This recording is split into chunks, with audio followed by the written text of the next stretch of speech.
উপরে একটা মন্দির আছে।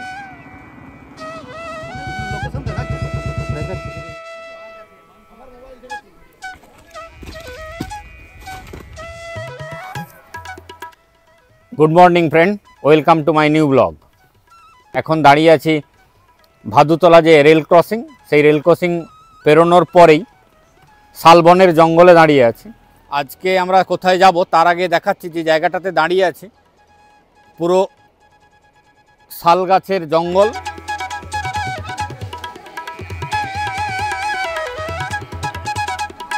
আপনি যদি বাইক লাভার হন আর প্রকৃতিকে ভালোবাসেন, এই রুটটা আপনার জন্য সেরা রুট। এখন আসি কোথায় যাব। আজকে আমি যাব বর্দি পাহাড়, বাঁকুড়ার একটি ছোট্ট রিসর্ট বর্দি ইকো রিসর্ট, সেইখানে যাব। সেখান থেকে মুকুটমণিপুরে যাব, তাই এই রাস্তা ধরেছি। মুকুটমণিপুর যাওয়ার আরও রাস্তা আছে, চন্দ্রকোনা রোড গড়বেতা হয়ে যাওয়া যায়। আমরা যেহেতু বর্দি পাহাড় টাচ করে যাব, সেই জন্য আমি এই রাস্তা ধরেছি। মেদিনীপুর থেকে যার দূরত্ব 81 কিলোমিটার। মেদিনীপুর টাউন থেকে মেদিনীপুর ভাদুতলা আসার পরে ভাদুতলা থেকে যে রাস্তা পিড়াকাটা গেছে, ভাদুতলা, পিড়াকাটা, গোয়ালতোড়, সারেঙ্গা, তারপরেই বর্দি পাহাড়। যারা কলকাতা থেকে আসবেন তারা খড়গপুর চৌরঙ্গি থেকে মেদিনীপুর ধর্মা হয়ে কেরানিচটি থেকে ভাদুতলা হয়ে এই রাস্তায় চলে আসতে পারেন। ছোট গাড়ি এবং বাইকের পক্ষে এই রাস্তা খুবই সুন্দর। আর যারা ট্রেন বা বাসে যাবেন তাদের ক্ষেত্রে তো বাঁকুড়া বা ঝাড়গ্রাম দুই দিক থেকেই যাওয়া যায়, দুই দিক থেকেই আপনারা আসতে পারেন। এই যে আমার গাড়ি ব্যাগ সাইডে বেঁধে দিয়েছি, হেলমেট পরবো, জাস্ট বেরিয়ে যাব। আর দেরি না করে চলুন যাওয়া যাক, লেটস গো। জঙ্গল পেরোনোর পরেই রাস্তার দুদিকে ধানের ক্ষেত, যদিও ধান কেটে নেওয়া হয়েছে। ধান থাকলে আরও বেশি সুন্দর লাগতো, সে কাঁচা ধান হোক আর পাকা ধান হোক। জমিতে জল জমে আছে কারণ দুদিন ধরে বৃষ্টি হয়েছে। আজকের ওয়েদার পরিষ্কার। আমরা পিড়াকাটাতে চলে এসেছি। পিড়াকাটা স্কুল আমার বাম দিকে, সোজা রাস্তা লালগড় গেছে। আমরা ডান দিকে টার্নিং নেব। পিড়াকাটা স্কুলকে বাঁ দিকে রেখে আমরা ডান দিকে টার্নিং নেব। এই রাস্তা গোয়ালতোড় সারেঙ্গা হয়ে বর্দি পাহাড় গেছে। পিড়াকাটা থেকে একটু আসার পরেই আবার শালগাছের জঙ্গল শুরু হয়েছে, অপূর্ব সুন্দর লাগছে। আপনি যদি বাইক লাভার হন, বাইক চালাতে ভালোবাসেন, এই জঙ্গল আপনাকে আকৃষ্ট করবেই। আপনারা যারা ছোট গাড়িতেও আসবেন তারাও এই রাস্তায় যেতে পারেন। আপনাদের জার্নি একদম মনেই হবে না। দারুণ রাস্তাও খুব সুন্দর। তারপরে তো ন্যাচারাল বিউটি আছেই। এই ঠান্ডায় জঙ্গলের মধ্যে বাইক চালানোর যে কী মজা, আপনারা না চালালে, না এই জায়গায় আসলে সেই অনুভূতি কোনোদিন অনুভব করতে পারবেন। অসাধারণ এক অনুভূতি, দারুণ দারুণ। আর একটা কথাও আপনাদের জানিয়ে রাখি, রাস্তা কিন্তু খুব ভালো, বাইক চালিয়ে মস্তি পাবেন, হেভি মস্তি পাবেন। আমার বাম দিকে তমালেশ্বরী কালী মন্দির, ছোট্ট একটি কালী মন্দির। কালীমাতাকে প্রণাম জানিয়ে আমরা সামনের দিকে এগিয়ে চললাম। আমরা গোয়ালতোড় যে মার্কেট, সে মার্কেটে চলে এসেছি। গোয়ালতোড় থেকে বাম দিকে রাস্তা নেব, বাম দিক থেকে সোজা বেরিয়ে যাব।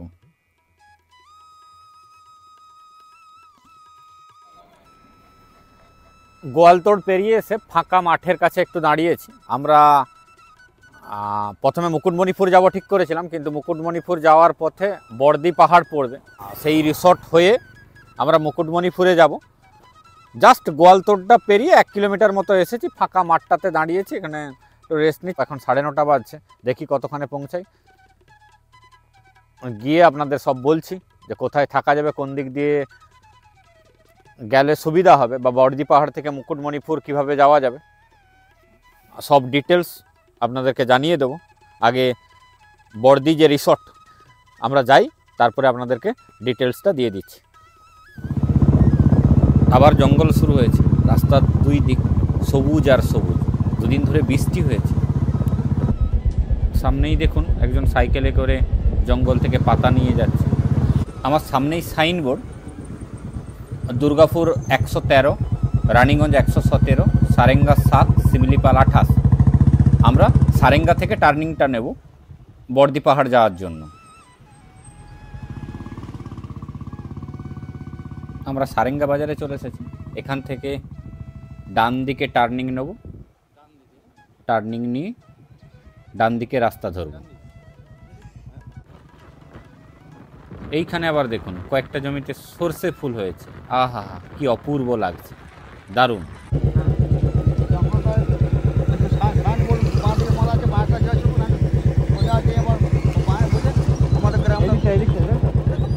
লোকেশন দেখাচ্ছে সেটা এদিক দিয়ে দেখাচ্ছে, এই ক্যানাল পাড়ে।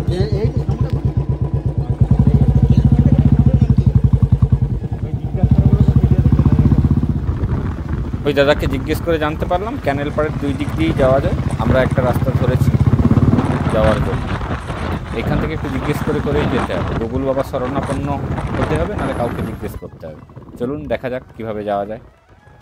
এইখানে মেন রাস্তা থেকে যে রাস্তাটা রিসর্টের দিকে যাচ্ছে সেই রাস্তাটা খারাপ, একটু তুলনামূলক খারাপ। খারাপ বলতে রাস্তার দুই দিকে মাটি ফেলানো হয়েছে রাস্তা বাড়ানোর জন্য, আর রাস্তাটাও একটু খারাপ। এইখানটায় সাবধানে একটু গাড়ি চালাতে হবে। যে দুটো রাস্তা রিসর্ট পর্যন্ত যায়, আমরা তারই একটা রাস্তা ধরেছি।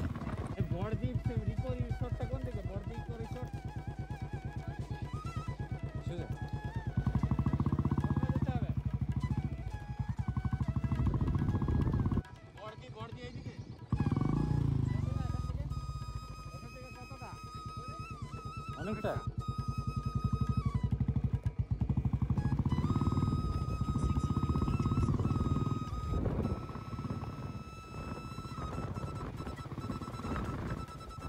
আলটিমেটলি বড়দি পাহাড়ের যে সাইনবোর্ড আমাদের চোখে এলো, বড়দি পাহাড় ইকো রিসর্ট, দারুণ দৃশ্য, দারুণ আহার, মাটির টানে বড়দি পাহাড় আপনাকে স্বাগত জানাচ্ছে। দারুণ, ট্যাগলাইনটা দারুণ, দারুণ দৃশ্য, দারুণ আহার, মাটির টানে বড়দি পাহাড়। রাস্তা সারাইয়ের কাজ জোর কদমেই চলছে, বেশ কিছু জায়গায় বোল্ডার পড়ে আছে, গাড়ি নিয়ে এলে সাবধানে নিয়ে আসবেন আপনারা। এই দেখুন সামনেই বোল্ডার বেছানো চলছে, এর উপর দিয়ে আমাদের গাড়ি নিয়ে যেতে হবে, সাবধানেই নিয়ে যেতে হবে, কারণ বোল্ডারের একটু অংশই টায়ারের ক্ষতি করে দিতে পারে। তা যতদূর সম্ভব সাবধানে আমাদের এই অংশটুকু পেরিয়ে যেতে হবে।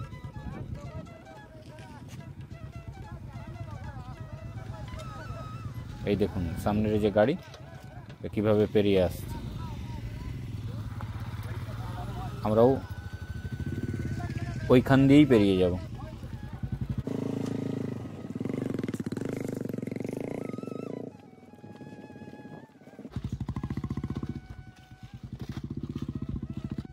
তিন চার জায়গায় এই ধরনের বোল্ডার বিছিয়ে রাস্তা সারাইয়ের কাজ চলছে, এই জায়গাগুলো আপনারা একটু সাবধানেই পেরোবেন।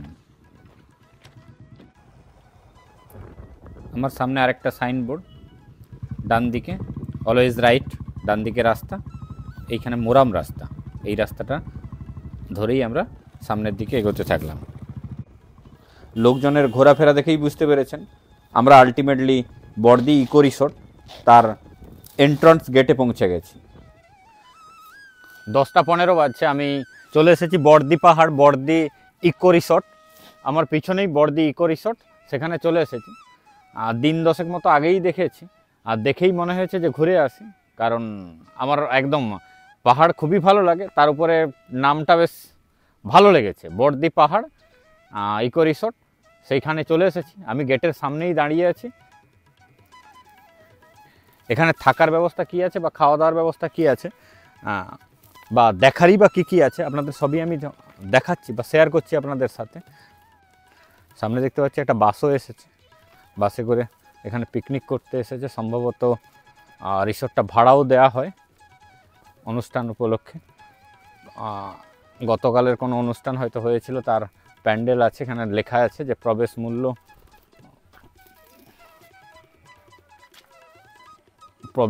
20 টাকা, ডাস্টবিন ব্যবহার করুন, টিকিট কেটেই ভেতরে প্রবেশ করবেন। ঢোকার পরে সামনে বাচ্চাদের খেলার জন্য দোলনা, স্লাইডস, পার্কের মতো বাচ্চাদের বিনোদনের জন্য, আনন্দের জন্য সব রকম ব্যবস্থা এখানে করা আছে।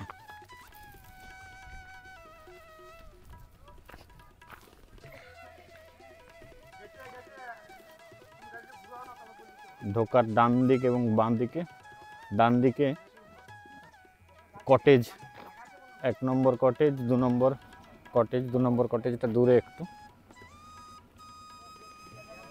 এনাদের সাথে কথা বলে জানতে পারলাম গতকাল এখানে একটি বিয়েবাড়িতে রিসোর্টটি ভাড়া দেওয়া হয়েছিল, তারই জিনিসপত্র এদিক ওদিক করে ছড়িয়ে আছে, সেই জিনিসপত্র গোছানো চলছে। আমার সামনেই গণেশজির মূর্তি রাখা আছে, জয় গণেশজি।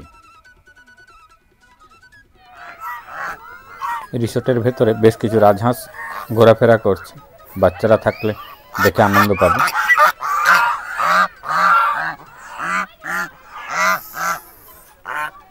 তো পার্কটা আছে, পার্কেও খেলাধুলা করতে পারবে। সামনে বাঁ দিকে একটু এগিয়ে আসার পরেই এখানে একটি ছোট মন্দির, বড়ামবড়ির থান দেখে মনে হচ্ছে। বেশ কিছু ঘোড়া রাখা আছে, গাছের অনেকটা জায়গা জুড়ে বেশ কিছু কটেজ করা আছে।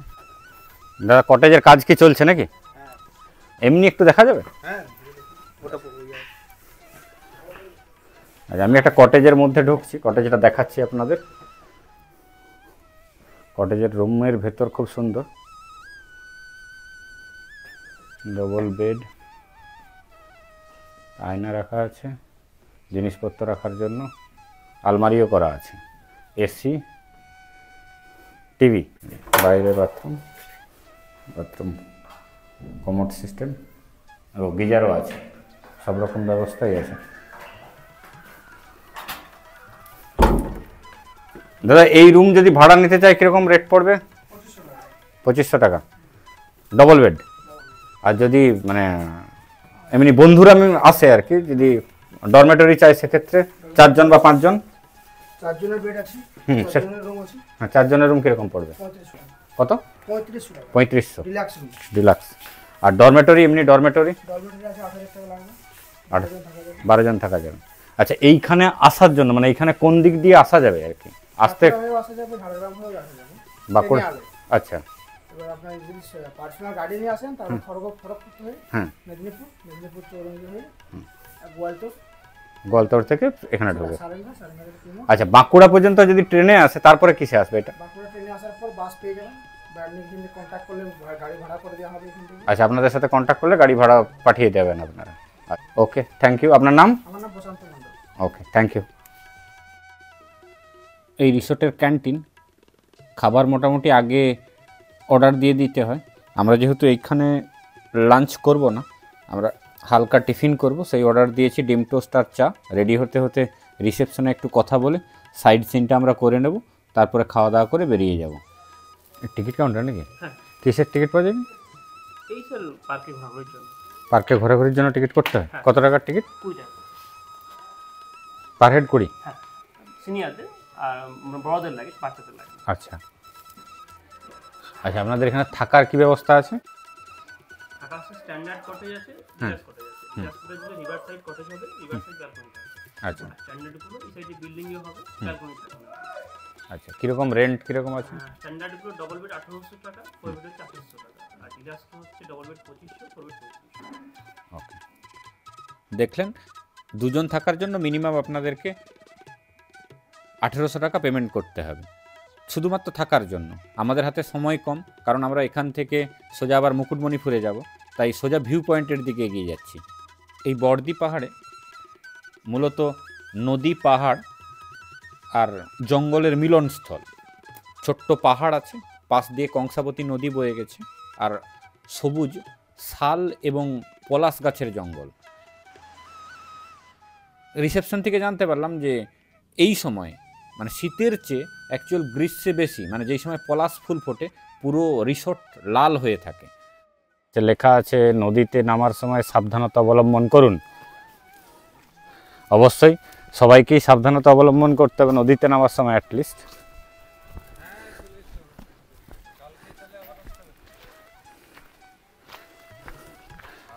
এই দিকটা দিয়ে গেলে নদীতে পাওয়া যাবে, তাই তো? আচ্ছা আচ্ছা, আপনি কোথা থেকে এসেছেন? রাধামোহনপুর। আচ্ছা, ভালো লাগলো এসে? আপনাদের কি এখানে পিকনিকের ব্যবস্থা আছে আজকে নাকি? আচ্ছা আচ্ছা আচ্ছা আচ্ছা, ওকে।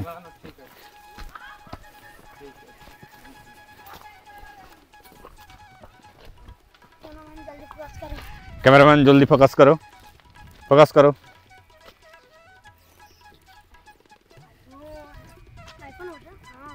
आईफोन बटे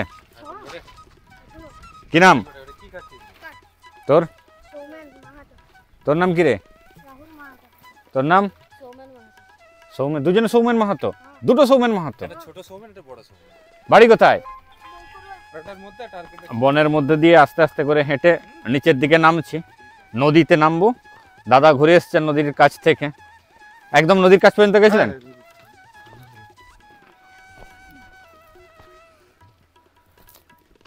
বনের মধ্য দিয়ে পাথরের রাস্তা, তার মধ্য দিয়ে নিচে নামতে হবে, দেখে সাবধানে নামাই ভালো।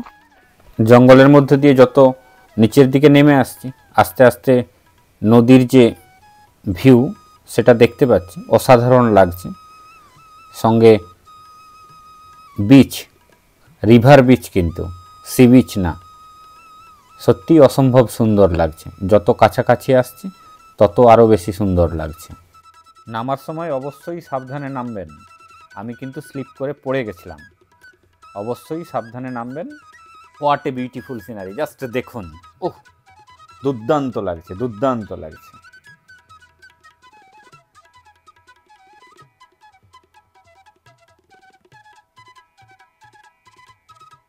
দারুণ দারুণ।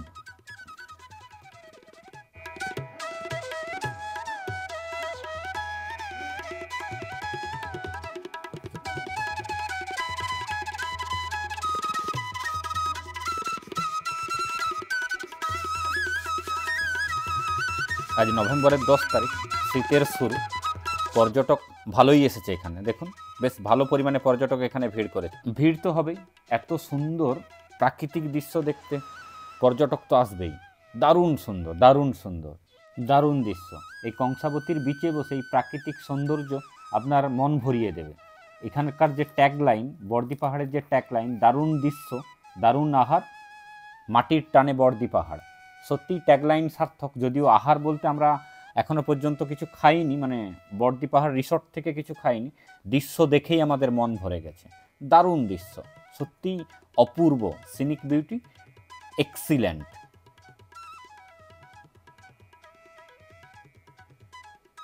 লাজবাব, কোনো কথা হবে না।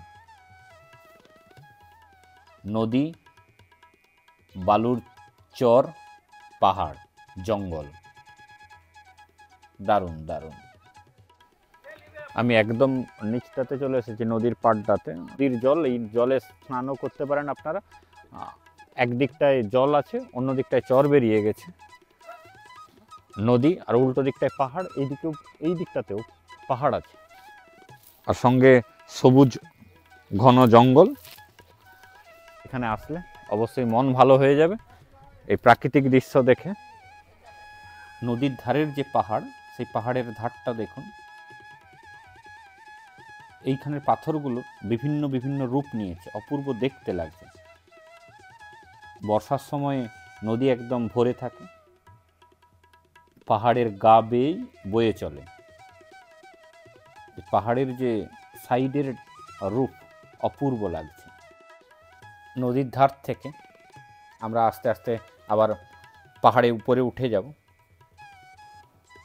দেখুন এই শাল গাছটাকে কি সুন্দর লাগছে, অপূর্ব না? জঙ্গলের মধ্য দিয়েই রাস্তা, এই রাস্তা দিয়েই আমরা আরেকটি ভিউ পয়েন্টে যাচ্ছি। উপর থেকে, পাহাড়ের উপর থেকে, যেখান থেকে কংসাবতীকে চারিদিকটা দেখা যায়, সেই রকম একটি ভিউ পয়েন্টে যাচ্ছি। জঙ্গলের মধ্য দিয়ে পুরোটাই, জঙ্গলটাও খুব সুন্দর লাগছে, চারিদিকটা সবুজ হয়ে আছে। আরও ভালো লাগছে এই কারণে, জঙ্গলটা সবুজ হয়ে আছে, এই জন্য বেশি ভালো লাগছে। আরেকটি ভিউ পয়েন্টে যাচ্ছি। যেতে যেতে বলছি আপনাদের যে এই পাহাড়ের নাম বর্দি রাখা হয়েছে কেন। বর্দি কথার মানে আমরা সবাই জানি যে বড় দিদি, কিন্তু এই জায়গার নামকরণের পিছনে একটি ঐতিহাসিক কারণও আছে। এই রিসোর্টের পাশাপাশি একটি গ্রামও আছে, গ্রামটির নাম বর্দি গ্রাম। আর চুয়াড় বিদ্রোহের নেতা ছিলেন দুর্জন সিং। দুর্জন সিং এইখান থেকে ইংরেজদের বিরুদ্ধে বিদ্রোহ ঘোষণা করেছিল। আর স্বাভাবিকভাবে ইংরেজদের বিরুদ্ধে কেউ বিদ্রোহ ঘোষণা করলে ইংরেজরা তাকে খুঁজে বেড়ায়। তখন দুর্জন সিংয়ের বড় দিদি তাকে এনে এই পাহাড়ের কোলে লুকিয়ে রেখেছিল। আর যেহেতু তাকে তার বড়দি এনেছিল, সেই অনুযায়ী এই পাহাড়টির নাম হয় বড়দি পাহাড়। পাহাড়ে রাখার কারণ ছিল পাহাড় উঁচু উঁচু জায়গাতে থাকা হলে ইংরেজদের গতিবিধি কখন আসছে যাচ্ছে সেটা বোঝা যেত, সেই জন্যই এই পাহাড়ে এনে রেখেছিল। কিন্তু পরবর্তীকালে ইংরেজরা দুর্জন সিংকে খুঁজে বের করে এবং এইখানে হত্যা করে এই নদীতে, কাঁসাই নদীর জলে ফেলে দেয়। হত্যা করার পর কাঁসাই নদীর জলে ফেলে দেয়। তারপর থেকেই এই জায়গার গুরুত্ব অনেকাংশে বেড়ে যায়। এই দিকের বিচটা দেখুন, সি বিচ না কিন্তু রিভার বিচ। অবশ্যই এই বিচে যাওয়া যায়, আমাদের হাতে সময় কম আছে, আপনারা চাইলে এই বিচে যেতে পারেন। এখান থেকে স্নান করা যায় এবং বিচে বসে আড্ডা দেওয়া যায়। আমাদের হাতে সময় কম, আমরা এখান থেকে ডাইরেক্ট বেরিয়ে যাব, তাই আমরা যাচ্ছি না। আমরা এখন মন্দির দর্শন করতে যাব, পাহাড়ের উপরে যে মন্দির আছে সেই মন্দির দর্শন করতে যাব। জঙ্গলের ভেতর দিক দিয়ে আস্তে আস্তে উপরের দিকে উঠে যাচ্ছি। উপরে একটা মন্দির আছে, শিব মন্দির, নিচে বললো ওরা, সেটা দেখতেই উঠছি।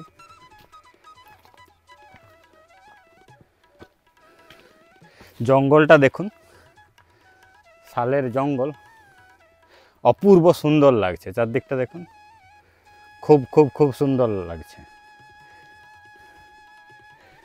উপরে যে শিব মন্দির, সেই শিব মন্দিরের সামনে চলে এসেছি। ওম নমঃ শিবায়, কিন্তু মন্দিরের তালা বন্ধ, জানালা খোলা আছে।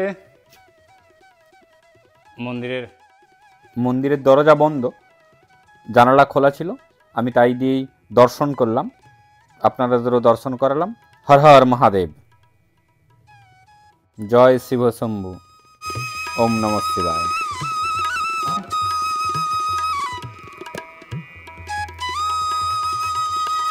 শীতের একটি দিনের ডেস্টিনেশন, একদিনের বেড়ানো আপনাদের অবশ্যই হোক এই বড়দি পাহাড়।